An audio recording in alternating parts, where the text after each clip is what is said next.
کی سب سے شرمناک بات کیا تھی کہ دنیا کی تاریخ میں پہلی دفعہ ایک ملک کسی کی حمایت میں جنگ لڑ رہا ہے اور وہ ملک اسی ملک کے اوپر بمباری کر رہا ہے. ہمارے ملک میں 400 سے زیادہ ڈرون اٹیکس کیے گئے ہمارے ہی دوست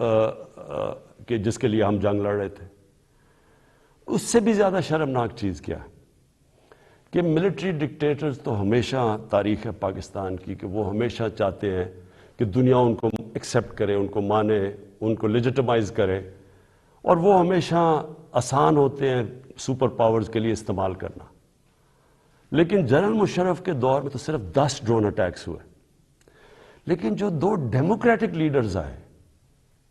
آصف زرداری اور نواز شریف، 10 سال، ان کے 10 سال میں 400 ڈرون اٹیکس ہوئے. اب میں سوال یہ ہے، اور میں پھر سے واپس آتا ہوں کہ آزاد فورن پالیسی کیا ہوتی ہے. آزاد فورن پالیسی تو یہ ہونی چاہیے تھی کہ یہ 2 ڈیموکریٹک لیڈرز کو امریکہ کو کہنا چاہیے تھا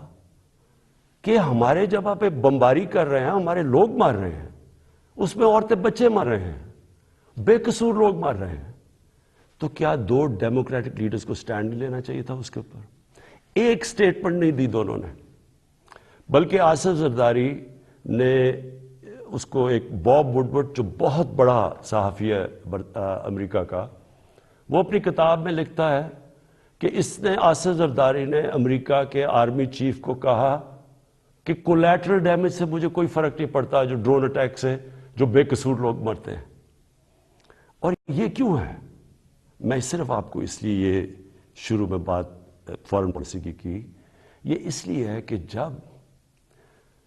ملک کے سربراہوں کے پیسے اور جائیداد ملک سے باہر پڑی ہوتی ہے،